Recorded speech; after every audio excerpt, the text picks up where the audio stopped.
Dr. Plata, welcome to the Astroben podcast. How are you doing? Doing well, thank you, Ben. Good, good. Thank you so much for agreeing to come on today. Why don't we just dive straight in? Tell me about the InstaBase. Because when you first said it, I thought it was something to do with Instagram because they seem to have coined anything to do with Insta. But what is InstaBase and how does it differ from other concepts? Sure.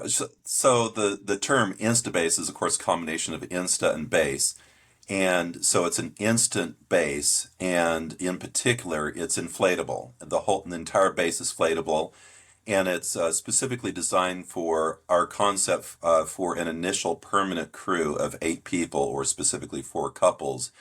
And the idea that this InstaBase would be set up for the first people who move off Earth permanently. And this would be an extremely historic initial permanent crew, whether on the moon or on Mars. But it's a planetary surface composed of 8 different modules, and it would be packaged up, delivered in a starship, and dropped down to the surface.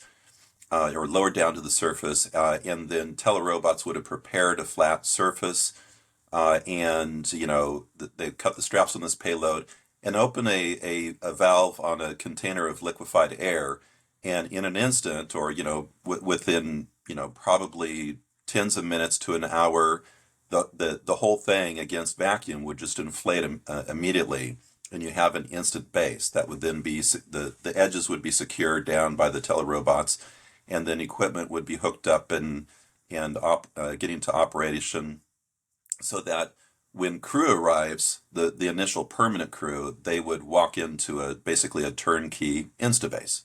So that's our concept that we are promoting. You make it sound so easy, but obviously there's a lot of challenges from doing anything in space, but especially when you start talking about sort of Right. habitable habitats. I guess it's so hard to. Well, I know when we see it, we'll believe it. But I just want to pick up on what you just said. So you said four couples. Is that the idea because you think most people, if they want to uh, move to the moon or to Mars, they'd be sort of in couples, and it's kind of that you know sort of assumption that people would be sort of with their families rather than sort of isolated on their own. So the concept is that this would not necessarily be the initial habitats on the moon or Mars. There could be an exploration phase. But what we are promoting is the idea that we are at a turning point in human history, and I think SpaceX's Starship is key, is central to that. And so we have the opportunity to knowingly write the history that will be told by parents to the children in the future as to the time in which people began to move off Earth. And so, what does it take for people to move off Earth indefinitely? If you've got a dependent child back on Earth, you are not going to go off Earth indefinitely. You've got to get back. I mean, how long can you be away from your dependent child? You know, months at most. On the ISS, they go up to maybe 12 months. But after a while, you got to get back to your kids. They need parents, okay? If you have a spouse, do you leave them at home? Are you going to move off Earth, indefinitely and leave your spouse? You can't do that. I mean, even the military typically has 6 months, and then they rotate and get you back home, and to be with your spouse, and then back to the field. So the idea is people who are moving off, they've got to basically, they're either single or they bring their family with them. So I think the social issues sort of dominate there. And so to write the story, what's the ideal sort of situation for people moving off Earth permanently? You, it's problematic. It's not impossible, but it's certainly not ideal to leave a dependent child or a spouse at home. And so there's basically two other options. Either it's married couples, but they can't have children because early on we will not have completed the animal studies in the surface centrifuge to be able to find out how is it safe to have children growing up. So I don't see children from an ethical standpoint being, early settlers. Um, the alternative is to send just a whole bunch of singles, and they can move. I mean, when you leave home and go to college, you're off on your own. That's entirely doable. But do we want this historic story to be written about a whole bunch of singles and it's sort of a reality TV show and things happen and and maybe there's a love triangle or something like this. It's a concise short-term story. It's over a period of 6 to 12 months, and so the thought is that as we're writing the story, we need to select these people, and part of the selection could be, if it's legal to do this, that these people are ready to leave Earth, and their social status is resolved, and that is couples that do not have dependent children at home. Hmm. And that makes sense. And I guess it's kind of like, I don't know if it's something that is publicly talked about, but it seems that a lot of the uh, astronauts today, they haven't had young dependents. They had either no children or children that are a little bit older or grown up, I think. Um, so that does make sort of sense from a sort of ethical standpoint. Just looking at Yeah. the InstaBase itself, it looks amazing, and I'll definitely put a link to what it looks like.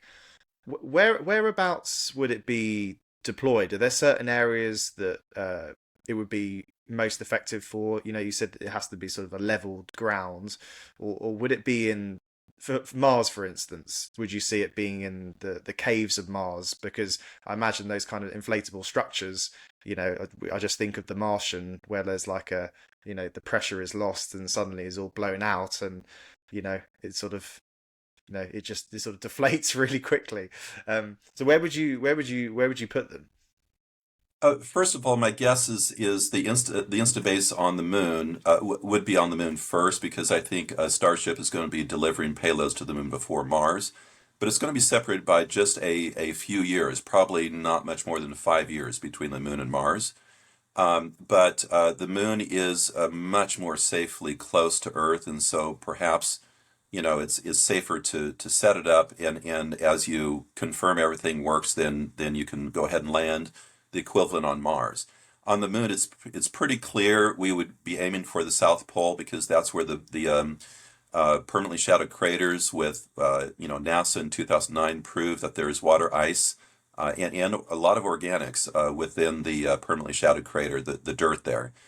Um, and there's these so-called peaks of eternal light. They don't get 100% sunlight throughout the lunar year, but they get up to like 90%. And so that's sort of the logical place. And there's a specific location. I call it Peak of Eternal Light A2. It's on the rim of Shackleton Crater, and it's at a sort of secondary peak right near a smaller crater. That could be a good location, but there's some other locations at the South Pole that might be good. And then on Mars, I think SpaceX has identified some landing locations for a base.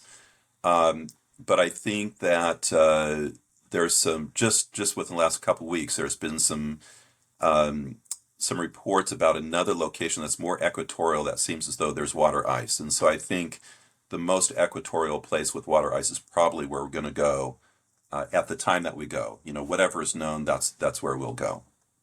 Hmm. And what's your? I'd love to hear about your history and your career to date as well, but just on how you see InstaBase hopefully getting off the ground and becoming a reality. What is the process?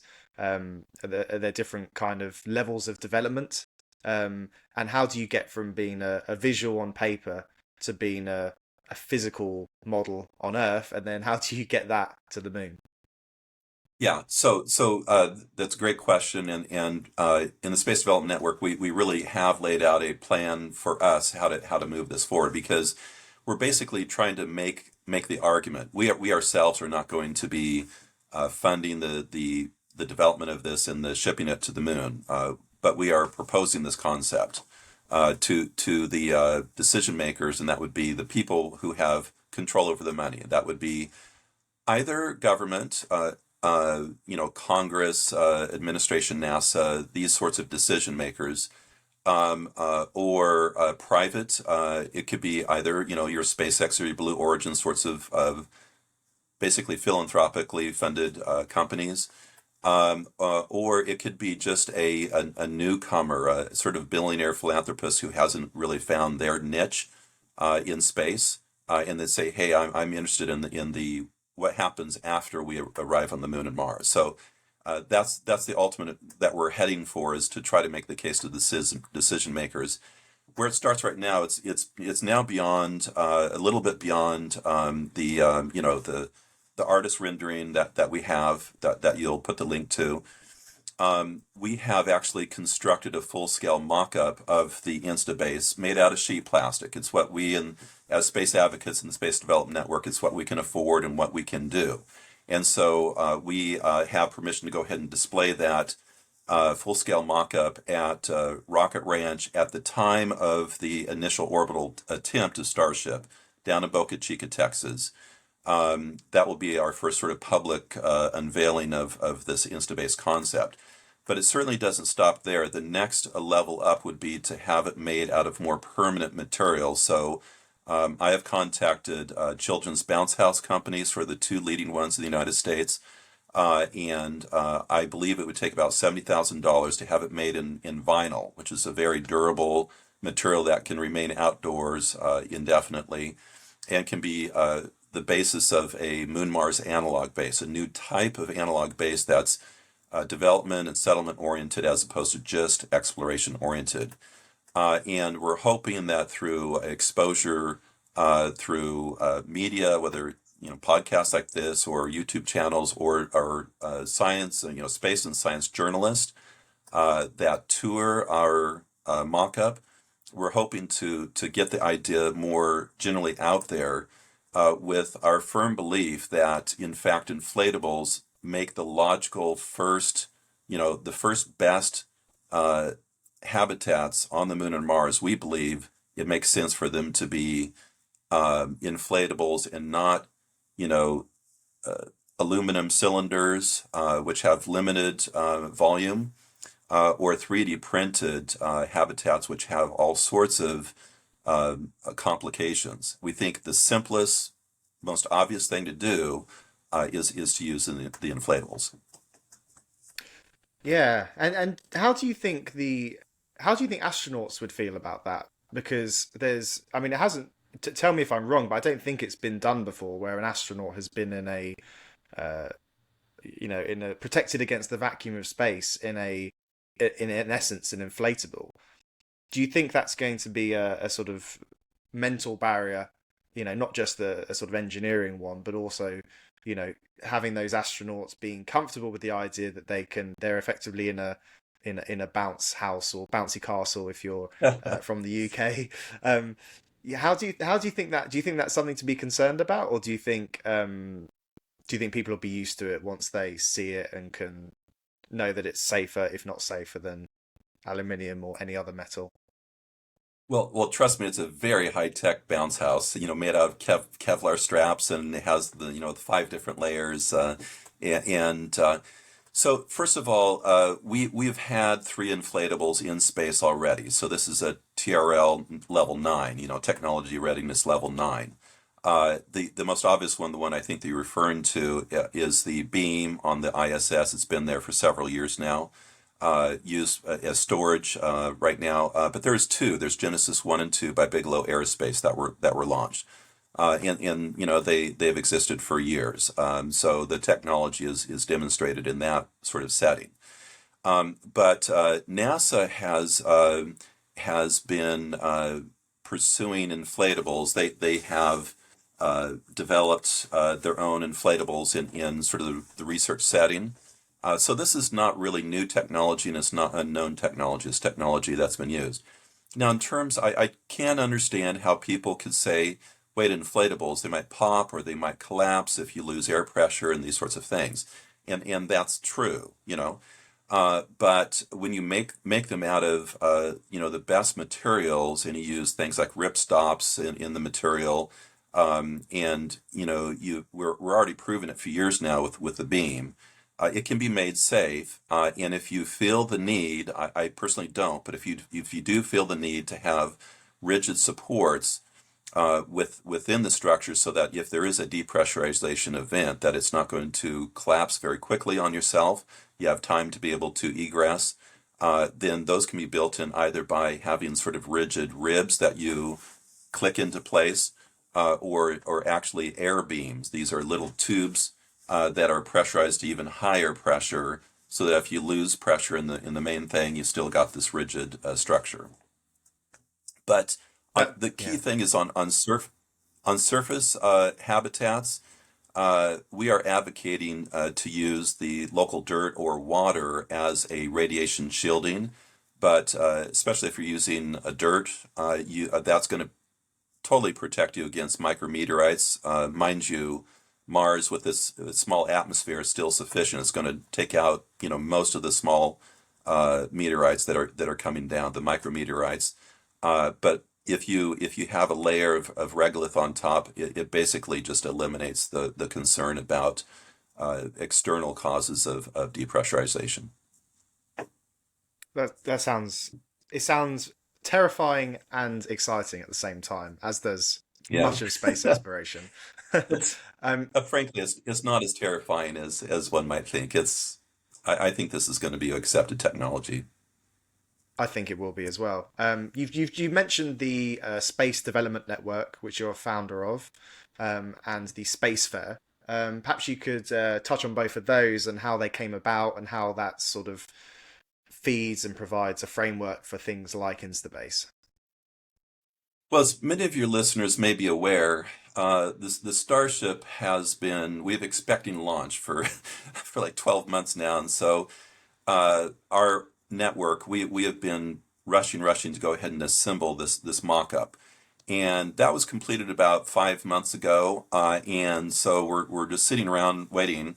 And during that time, it's like, okay, what can we do with our time? And what we've decided to do is to build exhibits, basically items that we display that illustrate different aspects of space development. So that's things like uh, lunar and Martian dirt simulants. It's 3D printed vehicles harvesting ice on the moon. We've got the layers.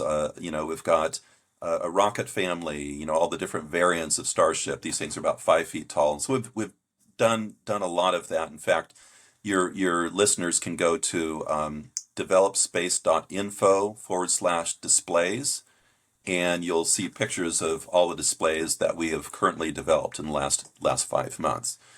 And so what we began to realize is that we're not just displaying the InstaBase, we're actually creating what we call a space fair, which I think is pretty self-explanatory. It's a science fair that's space themed, with sort of an emphasis on what SpaceX is doing, things related to that. But we've made a mock-up of for example, a dexterous telerobot, which we think, especially on the moon with 2.6 seconds round trip speed of light, is controllable, and so you can have a very large telerobotic workforce, and the crew can be maintaining the telerobots that are operating 24/7 by people on Earth, for example. So we've got a mock-up of that, which is pretty cool, if I might say. We also have created a mock-up of um, like doctors like myself, uh, you can do remote medicine even like in hospitals, where you can have these little sort of 2 or 4 wheel vehicles that have a pole with a sort of a flat screen, and you can interact with patients face to face. And so the idea is people on the moon who have settled on the moon, they can remain in telepresence with their family, especially grandkids, as they have graduations, as they have marriages, also getting together with family at Christmas time, or in the United States, Thanksgiving. So we have all these little exhibits that's creating the space fair. So it's not just the Instabase anymore. People who come for a visit, and I would certainly like to invite any of your listeners who are going to be coming to Boca Chica probably in about 3, 4 weeks from now to watch that launch of Starship. If you're in the area, by all means, go to Google Images and look up Rocket Ranch and drop by, and we'd be glad to go ahead and give you the tour of the facility as well as the displays. That sounds awesome. And I guess there's nothing more, imagine you're a kid, what gets kids, young people excited by space? It's seeing rockets, it's like touching and feeling physical things that are going to be in space or are sort of replicas of things that are going to be in space. What has the reception been from young people? Have you noticed more people sort of wanting to pursue careers in that area from all backgrounds and not necessarily the traditional path to space? Sort of math, engineering.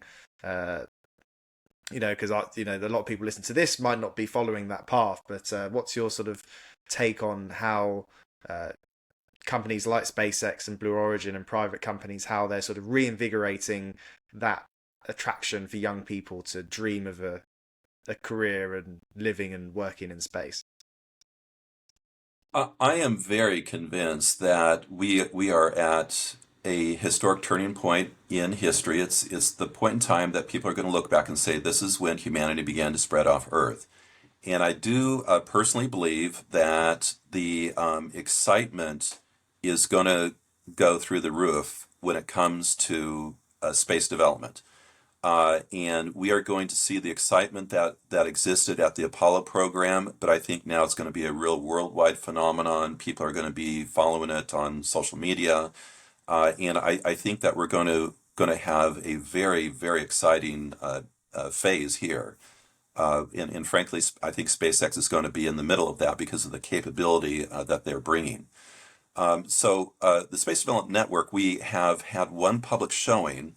It was at a high school, and of course, it was sort of, especially the middle kids with their parents were especially excited about it. Now, we didn't have all of our displays there at that time, so this is going to be really our first big coming out is there at Rocket Ranch with the initial orbital attempt. But I'd like to point out something that I don't know that space advocates have really, made out, and that is oftentimes there's a focus on STEM, science, technology, engineering, and math. And I think when it comes to space development and settlement, especially initial settlement, where people are actually beginning to live off Earth, that living off Earth brings in all sorts of other things that are not your traditional sort of geeky space, advocate sort of things. So, for example, in our InstaBase, we have two very large green habs. That's the volume is specifically designed to if you grow specific plants within it, food plants, you'll be able to provide for all of the nutritional need of the initial crew of eight. So think about what now growing food on that scale means. It means it's bringing in gardening, okay, which has not been a particularly big thing on the International Space Station. It farming, planting and harvesting. It brings in nutrition has always been a part of the space program, but then you get into like cooking, like real cooking. And so, for example, we identify we need to develop a lunar cookbook and a Mars cookbook, and there may be people out there who have, who are foodies who enjoy cooking, and we would like to invite them to join the network and contribute on that.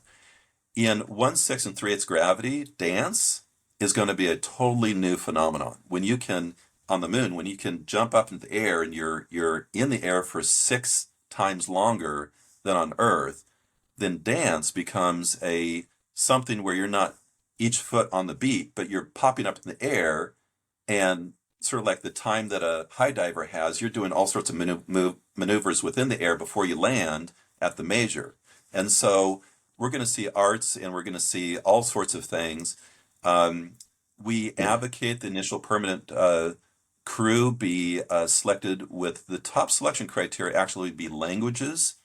And if each of them take language families, those 8 people could speak to at least 80% of the world in a language that they understand.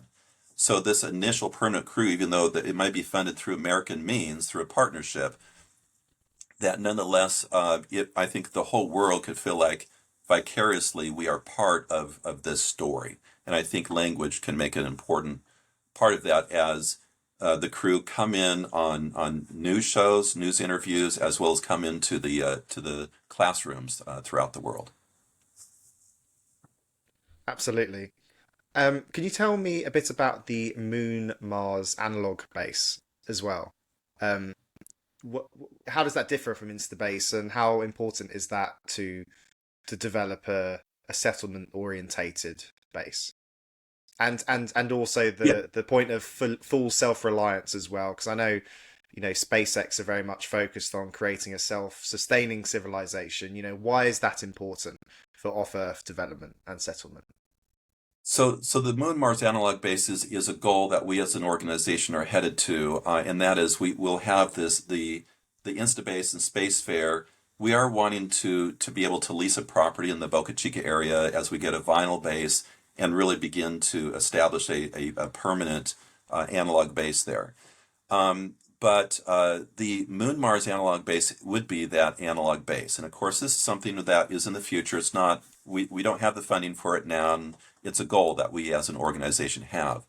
But at this base, we would have really, as the funding would allow, we would try to move forward as quickly as possible in a semi-professional sort of way, partnering with universities doing summer sessions, for example, to have uh, you know, uh, students who are into agriculture, sort of your greenhouse, your controlled environment agriculture, to come in a summer session. We have all the materials ready, and in a few months, we go ahead and set up as much as possible, a fully working greenhab.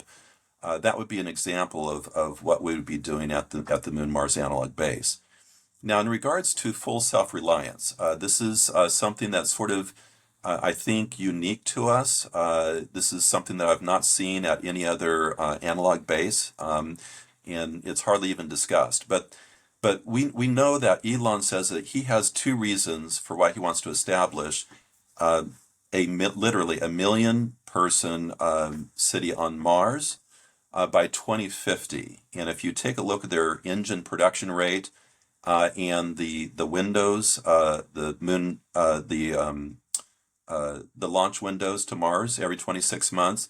If you do those numbers and figure out how big the fleet will be based on engine production, getting the first people on Mars by what Elon says as early as 2029, it actually seems like within the realm of possibility if you look at their engine production and what that translates to into the number of the variants of starships.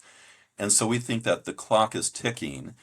But his vision, and this is one area that we sort of have a different perspective. His vision is what I call general self-reliance. And this is where, presumably, if you have a city ought to be able to produce everything that is needed to maintain the city.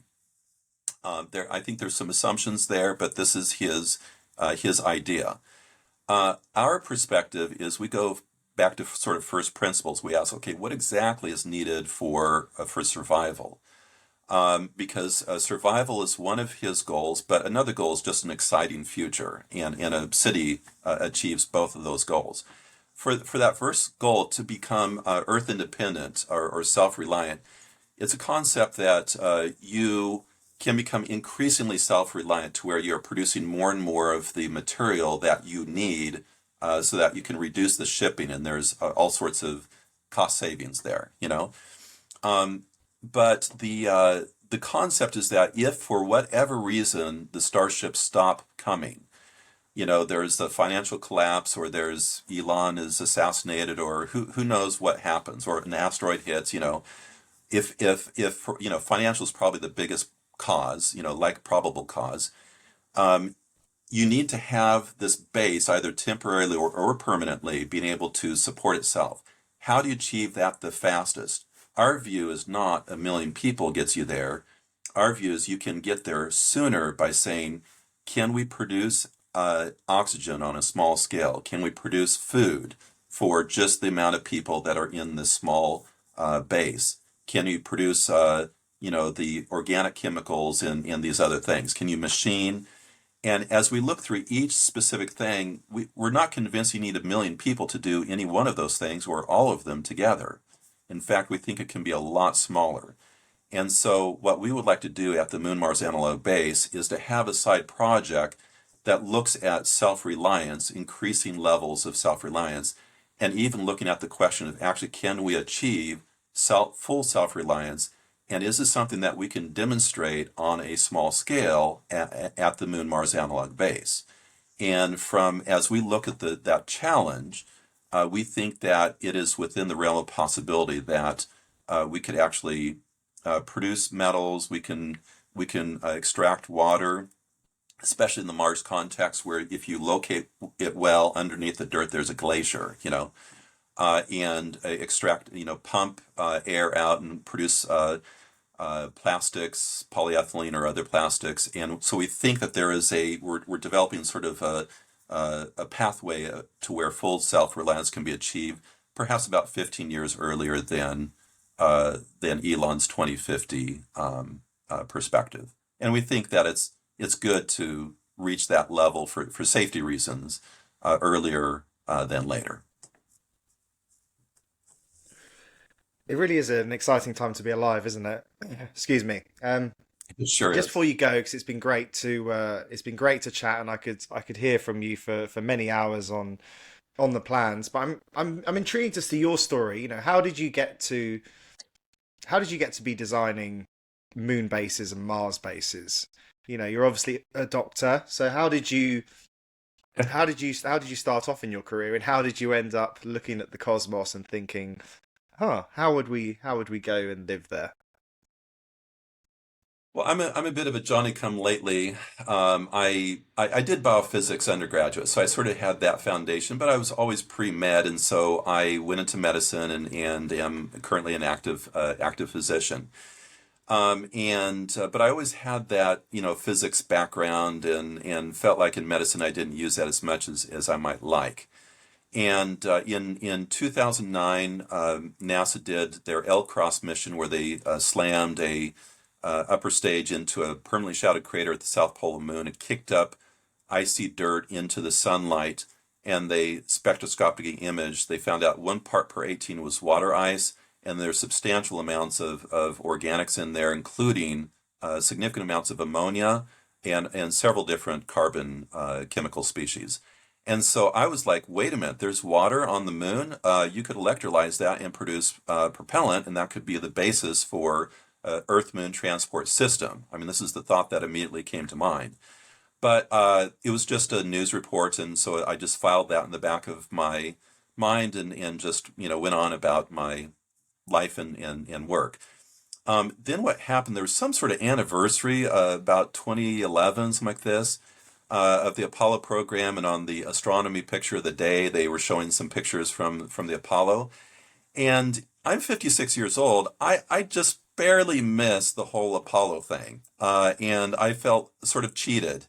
Uh, that I went through my life, and at most we had the space shuttle or the International Space Station. That's not quite as amazing as the Apollo program, which was, I think, one of the most amazing accomplishments that humans have ever achieved. And so I felt bummed out about it. And so what I did is I joined some online forums and asked, hey, what about that water on the moon? Is this possible? And these guys, I mean, some space advocates are incredibly intelligent and very broadly knowledge, but I was not at that point. And so it was a very fast learning curve, and I asked them all sorts of questions. I started doing research, and I started listening to the space show, and going back in the archives and listening to all those experts. Um, and so I began to listen to, oh, what about the health factors? What about artificial gravity? And I would listen to these different things, and I would say, I think the best solution is such and such, for radiation shielding or for whatnot, for funding, policy, etc. And so I began to make decisions in what I wasn't realizing at the time, but I was sort of coming together with a plan for sustainable space development. It's sort of a story about how we could get into space in a cost-effective and very practical and scalable, and large-scale manner.